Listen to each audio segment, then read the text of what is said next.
Hello, everyone. Instead of the typical talking head format, I've decided to use my motorcycle trips as a backdrop. Today, we delve into a deeply complex case that has puzzled investigators for years, the disappearance of Tanya Cach. I'm sure everyone has at least once heard, seen, or read about them, about the children on the milk cartons. It all began in the 80s. Across the United States, a campaign was launched to find missing children. It involved printing a missing child or teenager's photograph on milk cartons along with a brief description.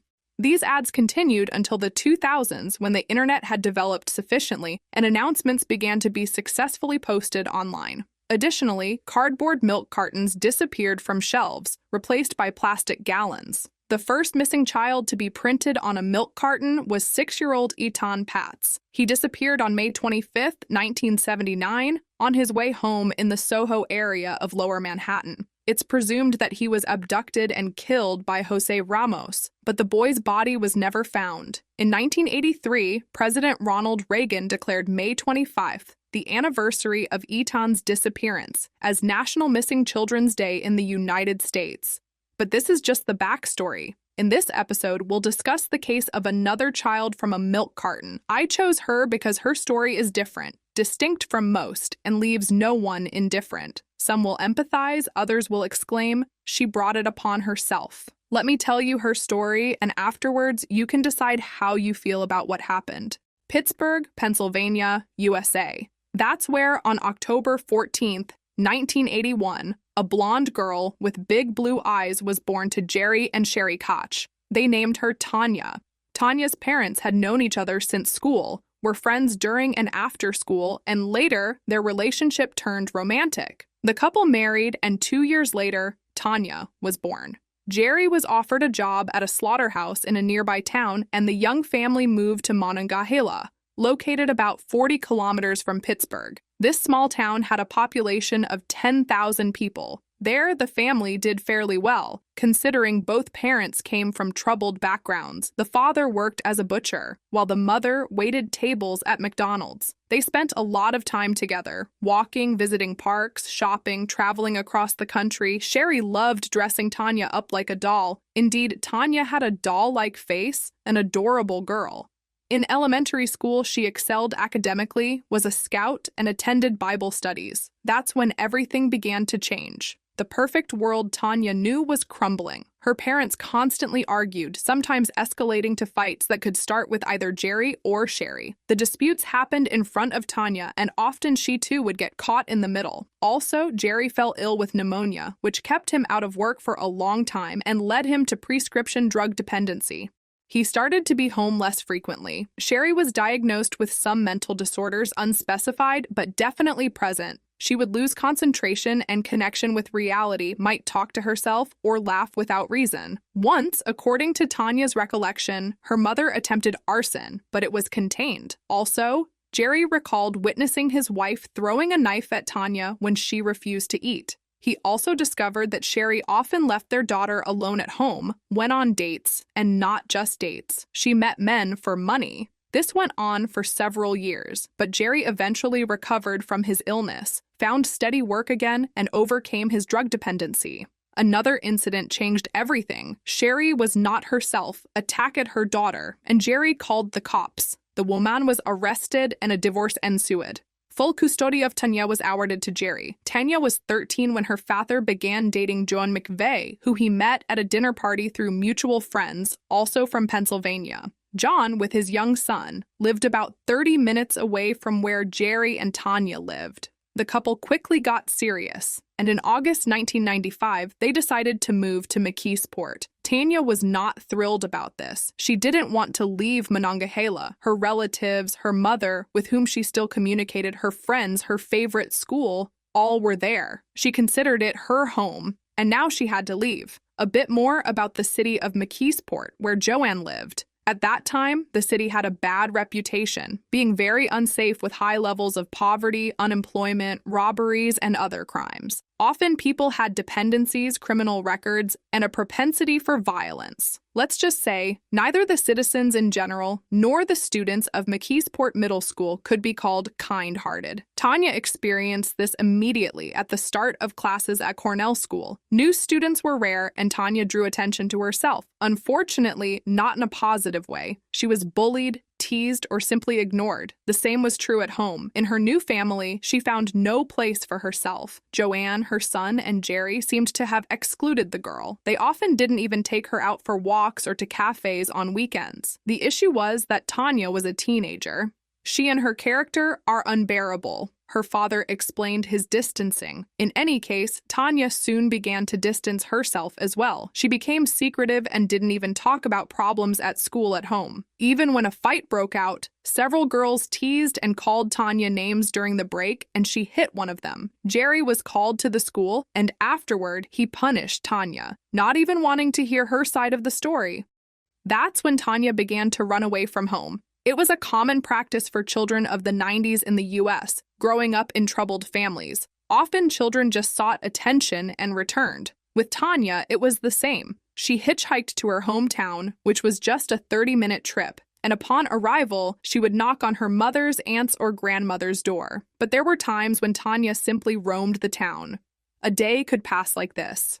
Anxious Jerry would immediately start looking for the girl, and then, feeling ashamed, he would call off the search. Tanya had returned home on her own. Well, you understand, in such a situation, one should feel ashamed, not wonder why my child rebels and runs away. Those who don't understand sarcasm might find this episode tough. So, these self-returning escapes happened several times, and several times Tanya was reported missing. Then, on February 10th, 1996, 14-year-old Tanya disappeared again. Her father and stepmother found her pajamas neatly folded on the bed, but her personal belongings, bag, and some clothes were missing. I won't call the police again. I don't want to look foolish. She'll walk around and come back, Jerry said. But he still started to worry and called his ex-wife and Tanya's grandmother, warning them that the girl might show up at any moment. He asked them to let him know as soon as she appeared. Meanwhile, he got in his car and drove around the city, to no avail. All that remained was to wait. After all, she always returned home after going missing. But a day passed, then another, and another, and another. On the fourth day, February 14th, 1996, Jerry called the police.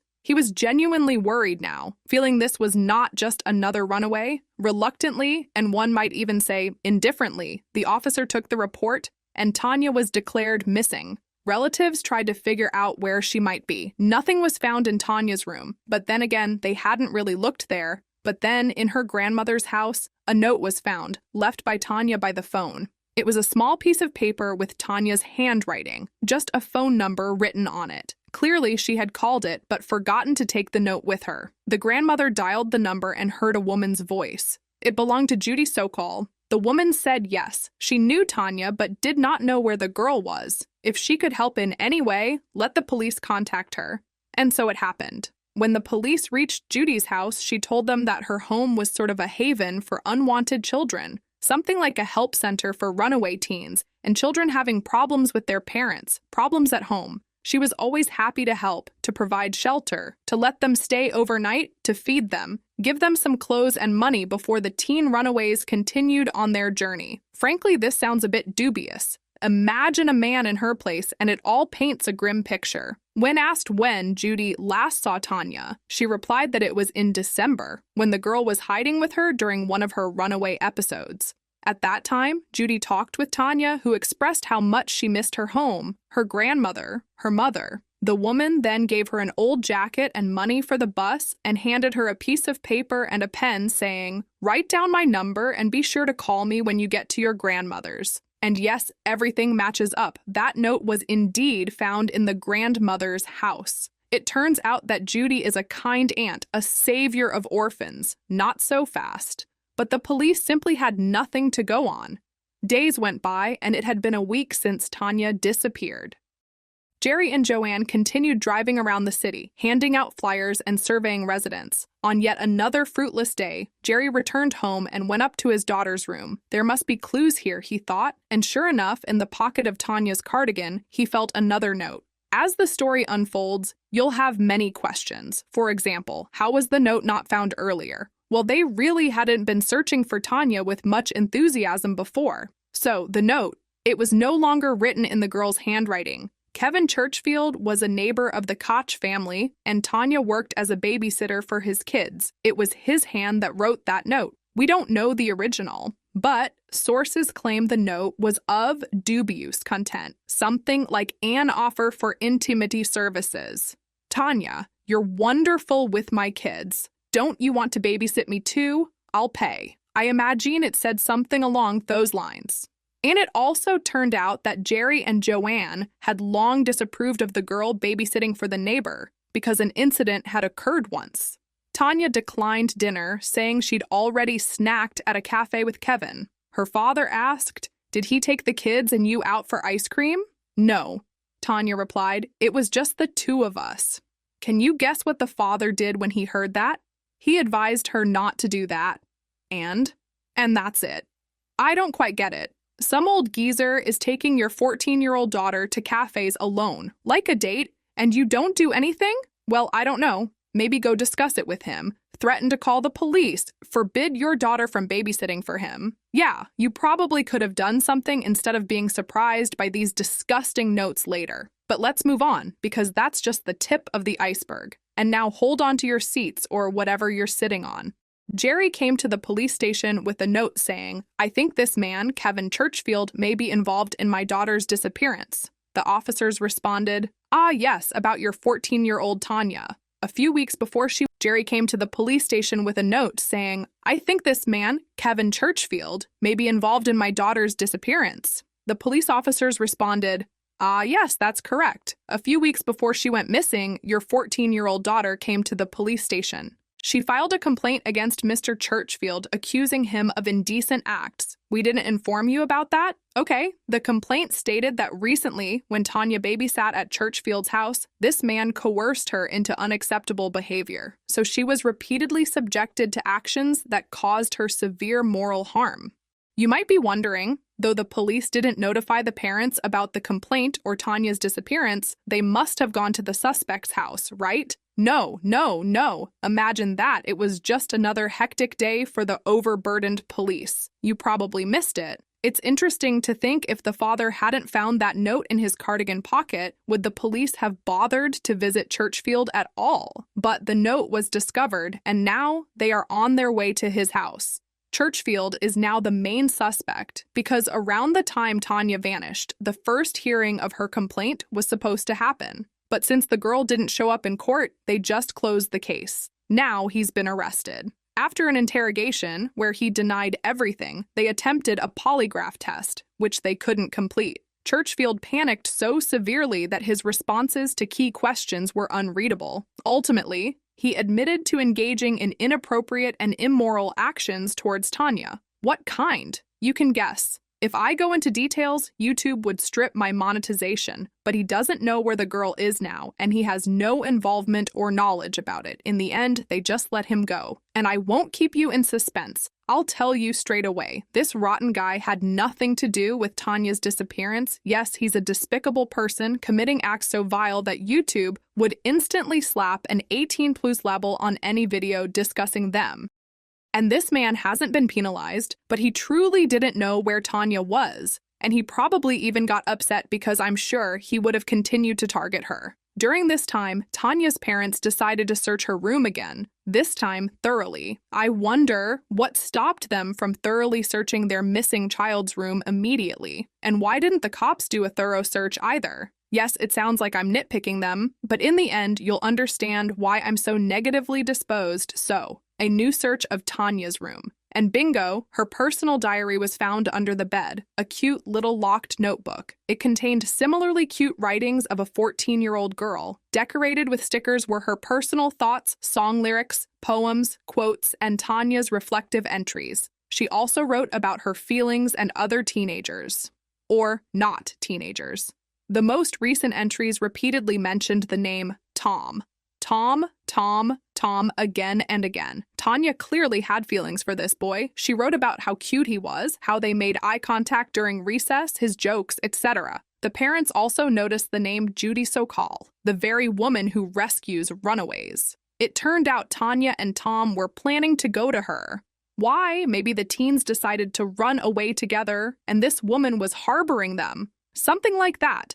The parents pass this information and diary to the police, who again go to Judy. She says, "I don't know anything. I've never seen any boy named Tom. Tanya didn't mention him to me. Although, wait, she said Tanya told her she had a crush on the school security guard named Thomas, nicknamed Tom. Didn't this seem suspicious to the police?" No, it didn't. So they went to the school looking for Tom. They asked the principal if they had an employee, a security guard named Tom. "Yes, we do," the principal responded. The police asked if he had any connection to Tanya, the student who had disappeared some time ago. "No, no connection," the principal replied. However, Thomas had mentioned just before the girl's disappearance that Tanya was paying him a lot of attention and it was making him uncomfortable. He didn't want any trouble, fearing she might misinterpret his friendliness. And yet, nothing seemed amiss. Why didn't the principal report this to the police as soon as Tanya disappeared? That remains a mystery. The general negligence from relatives, school staff, townspeople, and the police is simply shocking. So, Thomas House, the school security guard, 38 years old, divorced, and living in his parents' home, became the next focus for the police.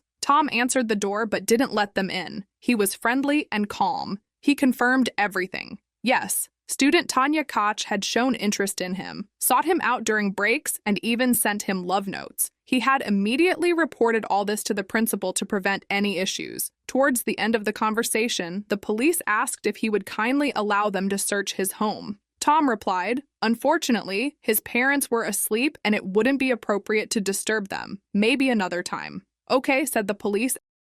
"Okay," said the police and left. There was no other time. No further inquiries were made regarding Tom House. They didn't return or summon him to the station. They decided he definitely wasn't guilty. No point in bothering him further, the police thought. And Tanya? They simply stopped looking for her. That was it. Except it wasn't. She became one of hundreds of children on milk cartons. Tanya was listed in the missing persons registry, and her sweet face now adorned thousands of milk cartons. By the way, here's another interesting twist. Tanya's mom, Sherry, who lived in the neighboring town, got a detailed bill for her landline phone. It turned out that during the times Tanya was at her house, calls were made to McKeesport, but it wasn't her father's number. Sherry called the number, and it belonged to Thomas Hayes. Sherry passed this information to the police, but they said they had already checked out Tom Hayes. He wasn't involved. Tanya had simply fallen in love with the school security guard and pursued him. Days and weeks passed. Spring arrived, then summer, then Christmas. 2 years went by. No one knew where Tanya was. No one had any idea that the girl had been just a 10-minute drive from her father's home all this time. In the summer of 1998, the body of a teenage girl, the same age as Tanya, was found in a McKeesport city cemetery. News travels fast in a small town, and soon there were whispers that Tanya Cach had been found. The body was in poor condition, and identification took time. To complicate matters, it turned out there was another missing person fitting the description. 15-year-old Kimberly Krim had disappeared a few months earlier and was also declared a runaway. But the girl hadn't run away. All this time, her lifeless body had been here. After being tortured and subjected to several violent acts, she was killed and buried in a shallow grave at the city cemetery. The police, and perhaps more so the press, wondered if Tanya might be connected to the deceased Kimberly in some way. Could it be the work of the same criminal? Indeed, the body was identified. It wasn't Tanya, it was indeed Kimberly. Archives were dredged up. It turned out that in 1995, a year before Tanya's disappearance, the body of 16-year-old Anna Marie was found in the McKeesport River. She had undergone similar torture to Kimberly before being bound and drowned in shallow water where her body was discarded. Anna, Kimberly, and Tanya were all students at Cornell School. This led to a myriad of questions. Was a serial criminal active? Were these cases connected? Did the girls know their abductor or abductors? Did they go willingly? Where could he be found? And most importantly, was Tanya Cach still alive? The investigation was reignited with enthusiasm, and then it ended. No new evidence, witnesses, or suspects were found, and it seemed old leads were not pursued. The case went cold. No new crimes of this nature occurred, and no further cases involving the schoolgirls were found. Everyone forgot about Tanya again. On March 21st, 2006, 10 years after Tanya's disappearance, a phone call rang through the McKeesport police station. The caller introduced himself as Joe Spirico, owner of a small grocery store on the outskirts of the city. The man was clearly nervous, concerned, and spoke very seriously. Tanya Cach, the girl who went missing on February 10th, 1996, is alive. She is here in McKeesport, inside Thomas House's home. The man also revealed how he found this out, but in order, so the police are baffled. How can this be? They had already checked out and ruled out Thomas, but the tip sounded extremely credible. And now they are at House's home in two groups. They knock and approach the door. A young woman answers. She looks rather mature. Blonde hair falls over her shoulders, lips pursed, emptiness in her eyes. "I am Tanya Cach," she tells the officers. Then she turns and addresses someone inside the house. "It's all over," she says, then steps outside. The classic commotion ensues. Thomas House is cuffed, charged with kidnapping, sent to a holding cell, while Tanya is wrapped in a blanket and taken to the station, where they tell her relatives are on their way.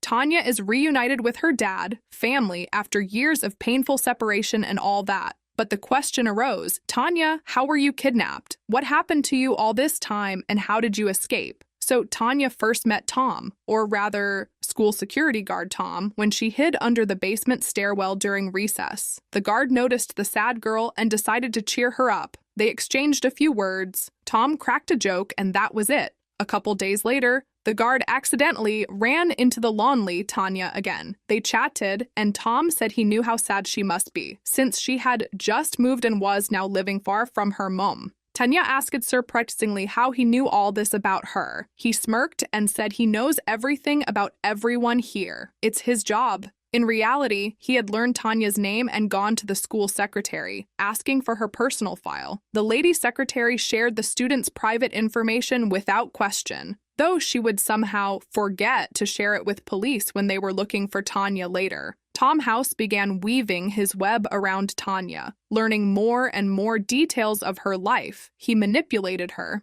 It wasn't difficult. Tanya was struggling, alone, completely on her own. Her dad didn't notice her. She was in an unfamiliar house, her mom far away. She had no friends, just students who hated the new girl, hated her. Tom took advantage of this and crafted a persona specifically for Tanya. He became her caring, attentive, fun, and even slightly romantic friend. But he was cautious, kept his distance until he started receiving Tanya's love notes, until he realized she spent every recess seeking him out, that she completely trusted him. Just in case, in quotes, he passed the information about the love-struck schoolgirl to the principal, said he was concerned and didn't want the girl to mistake his kindness for something else. After doing that, he lured Tanya to a secluded school spot and kissed her. She didn't reject the kiss or complain. On the contrary, she confessed her love.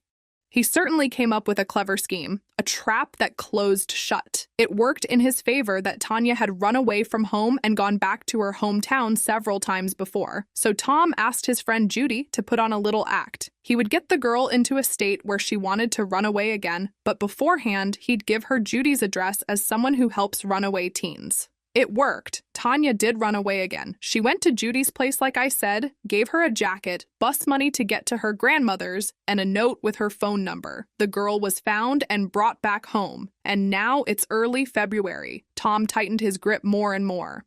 Only I can take care of you. Only I can protect you. Only I'll tell you. Just tell me. Just ask.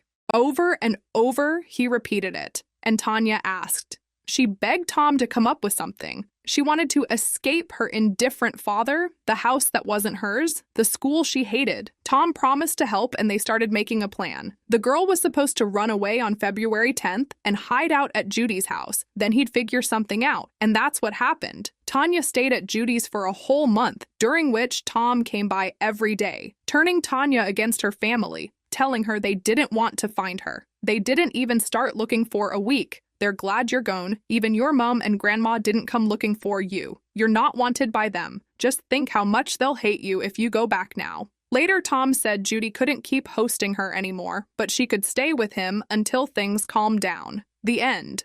There was one problem. He lived with his parents, so she would have to hide. Of course, the girl agreed, and under the cover of night, he brought her to his parents' house and took her to his room. That very night, in his room together with Tanya, he did what you can imagine. Now there was no turning back. Even if Tanya left voluntarily and did not press charges herself, a case had already been initiated, and he would still be prosecuted. Tom continued to intimidate Tanya, telling her that she would now have to hide here and obey him in everything. Because if her father finds out what she was doing here, if people learn about her inappropriate behavior, they will hate her, and she might even be imprisoned or sent to a correctional facility. Tanya believed all of this. She was obedient and voluntarily became a prisoner. She was not tied up, handcuffed, or locked in. The windows were open.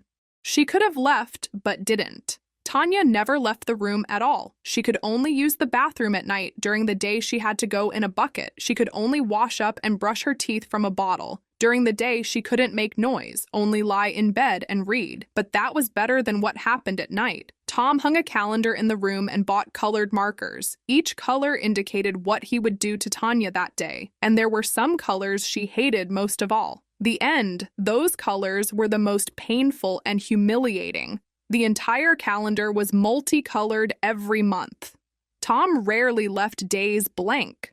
The first time he let Tanya out of the room was in March 2000 after 4 years.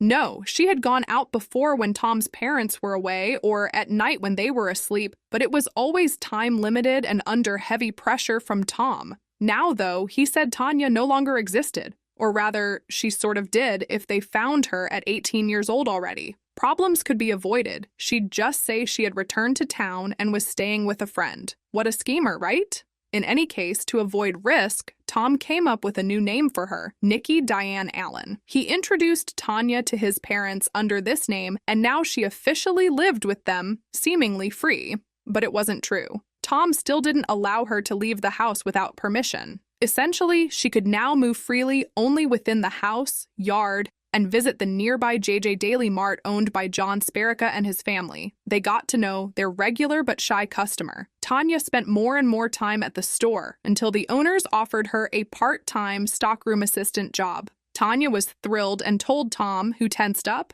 but so many years had passed. He felt and saw the girl was completely under his control. He agreed, then led her to the window and pointed to the town cemetery. Remember that story when they found a body there and initially thought it was you? It would be awful if that actually happened to you.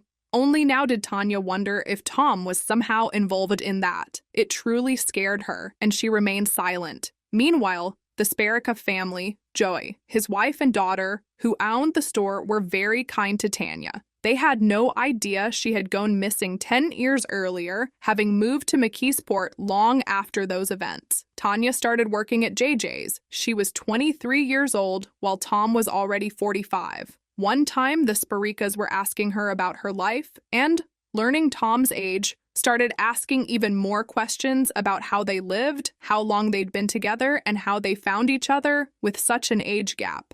Tanya felt flustered, her story falling apart in pieces, when suddenly she burst into tears and said, "My name is Tanya Cach, not Nikki Allen, and I've been listed as a missing person for 10 years. She then recounted her entire story about how Tom had held her captive in his house, how she was subjected to assault and intimidation. Joe Sparica told Tanya to go home, not tell anyone, and simply wait. She did just that. Well, we know what happened next. Tom House was arrested and charged on several counts: interference with custody of a child, kidnapping, making threats, child endangerment, assault, and unacceptable intimate deviations. The last charge isn't specified, but it was clearly not just assault, but something unacceptable and immoral, regardless of her age. Now, Judy Sakal, she was also arrested, but we aren't holding our breath, knowing women like her often get off easy. Judy was sentenced to 6 months in jail for concealing evidence, and essentially that was it. Nothing more to charge her with.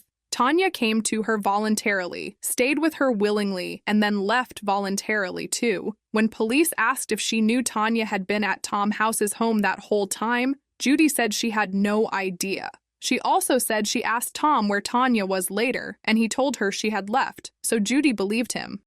Those colors were the most painful and humiliating. The entire calendar was multicolored every month. Tom rarely left days blank. The first time he let Tanya out of the room was in March 2000, after 4 years. No, she had gone out before when Tom's parents were away or at night when they were asleep, but it was always time-limited and under heavy pressure from Tom. Now, though, he said Tanya no longer existed, or rather, she sort of did, if they found her at 18 years old already. Problems could be avoided. She'd just say she had returned to town and was staying with a friend. What a schemer, right? In any case, to avoid risk, Tom came up with a new name for her, Nikki Diane Allen. He introduced Tanya to his parents under this name, and now she officially lived with them, seemingly free, but it wasn't true. Tom still didn't allow her to leave the house without permission. Essentially, she could now move freely only within the house, yard, and visit the nearby JJ Daily Mart owned by John Spirica and his family. They got to know their regular but shy customer. Tanya spent more and more time at the store until the owners offered her a part-time stockroom assistant job. Tanya was thrilled and told Tom, who tensed up, but so many years had passed, he felt and saw the girl was completely under his control. He agreed, then led her to the window and pointed to the town cemetery. Remember that story when they found a body there and initially thought it was you? It would be awful if that actually happened to you. Only now did Tanya wonder if Tom was somehow involved in that. It truly scared her, and she remained silent. Meanwhile, the Spirica family, Joe, his wife, and daughter, who owned the store, were very kind to Tanya. They had no idea she had gone missing 10 years earlier, having moved to McKeesport long after those events. Tanya started working at JJ's. She was 23 years old, while Tom was already 45. One time, the Spiricas were asking her about her life and, learning Tom's age, started asking even more questions about how they lived, how long they'd been together, and how they found each other with such an age gap. Tanya felt flustered, her story falling apart in pieces, when suddenly she burst into tears and said, "My name is Tanya Cach, not Nikki Allen, and I've been listed as a missing person for 10 years. She then recounted her entire story about how Tom had held her captive in his house, how she was subjected to assault and intimidation. Joe Spirica told Tanya to go home, not tell anyone, and simply wait. She did just that. Well, we know what happened next. Tom House was arrested and charged on several counts: interference with custody of a child, kidnapping, making threats, child endangerment, assault, and unacceptable intimate deviations. The last charge isn't specified, but it was clearly not just assault, but something unacceptable and immoral, regardless of her age. Now Judy Sokol. She was also arrested, but we aren't holding our breath. Knowing women like her often get off easy, Judy was sentenced to 6 months in jail for concealing evidence. And essentially, that was it. Nothing more to charge her with. Tanya came to her voluntarily, stayed with her willingly, and then left voluntarily too. When police asked if she knew Tanya had been at Tom House's home that whole time, Judy said she had no idea. She also said she asked Tom where Tanya was later, and he told her she had left, so Judy believed him. But what was the reality? Did Judy Sokol truly know nothing, having been so deceived by Tom? Or was she a full participant in the scheme and kidnapping? We'll never know for sure. This whole investigation and trial seemed extremely unpleasant. Not only did the public split into 2 camps, which I'll get to shortly, but Tanya's own family turned against her too. Yes, the reunion photos look sweet and tender, but it didn't last long. Tanya returned home, living again with her father and Joanny. But after a few weeks, her father started questioning her accusingly, resentfully. "Tanya, remind me, why couldn't you just leave? You really couldn't get away, huh? No, it seems like you were comfy there. No, I was out searching for you, worrying. Aren't you ashamed for making me worry like that? Running around, putting up flyers while you were just sitting there?" He'd say, "You know, I'd like to hear Tom Hosey's side too, because your story doesn't add up. There are 2 sides to every coin." Before long, Tanya stopped speaking to her father altogether. Let me remind you, a 14-year-old girl going through a difficult period in life falls into the hands of a monster, a cunning, calculated monster who cuts her off from everyone, making her feel he's the only one who can help. He then locks her up and breaks down her will and mind. For 10 years, she was a victim of assault. Not just assault, but depraved assault. Tanya underwent a series of operations. She could no longer have children. Part of her intestine was removed, and for a time, she lived with a colostomy bag. Simple, right? Hold on a second. What did he do to her that required removing her intestine and defecating into a bag? She suffered from immunodeficiency, arthritis, post-traumatic stress disorder, and while captive, she experienced Stockholm Syndrome. And really, why didn't she just leave? Because she wanted to be there, apparently. In 2007, Tom Hose pled guilty to all charges and received a 15-year prison sentence. In February 2022, he was released and returned to the same house where he had held Tanya captive for 10 years. As for the other two abducted and murdered schoolgirls, Kimberly and Anna Marie, their cases remain unsolved. Was Thomas Hose involved? Unfortunately, they couldn't link him to those crimes. He denied everything, of course, and that conversation with Tanya by the window, threatening that the same thing could happen to her as Kimberly. Yes, it sounds chilling and makes you wonder if he was involved. But then again, a person like him could easily have just used that to scare Tanya. We shouldn't forget that McKeesport was a very troubled place at that time, full of moral degenerates, so all three cases and girls may not have been connected at all. The saving grace is that at least Tanya escaped, and now she had to rediscover herself, get an education, build a life. And that's essentially what happened. Tanya got married and became a mom to her husband's 2 children. In 2011, Tanya co-authored a book with her lawyer, Lawrence Fisher, called A Memoir of a Milk Carton Kid, and many were not thrilled with this book. Let's start with her inner circle.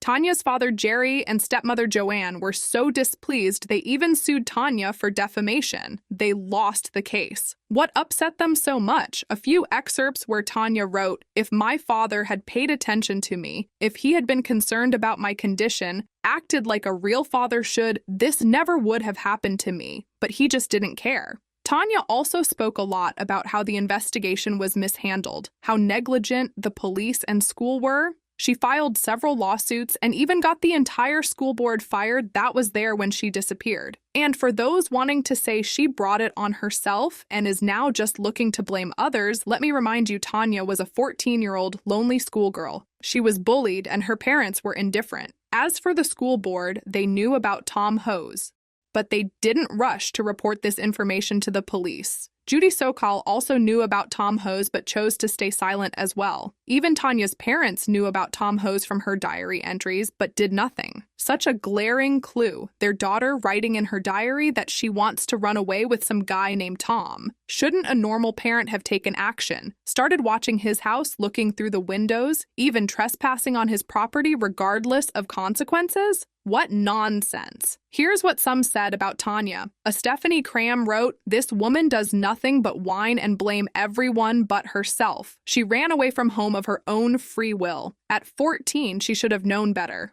Total disappointment, or Joan wrote, "A very bitter, angry woman who seems to revel in being a victim. The biggest issue is that she doesn't seem to be much of a victim at all, and it appears she wrote this book solely for profit and to harm anyone in her path." And finally, this one, Whisper wrote, "I don't believe this woman's story for 1 minute. I think she simply bit off more than she could chew, willingly hooked up with her captor, and used it to her advantage." Harsh. Harsh indeed. Well, that was the story of Tanya Cach. Be sure to share your thoughts on this story, on all those involved. Who was right? Who was wrong? For my part, I feel sorry for Tanya. I'm on her side and will always side with the child in situations like this. And in my view, even if someone wants to accuse Tanya of stupidity, recklessness, of going along with it and being at fault herself, none of that matters when we look at it from the perspective that an adult man lured a 14-year-old girl to his home with help from a friend.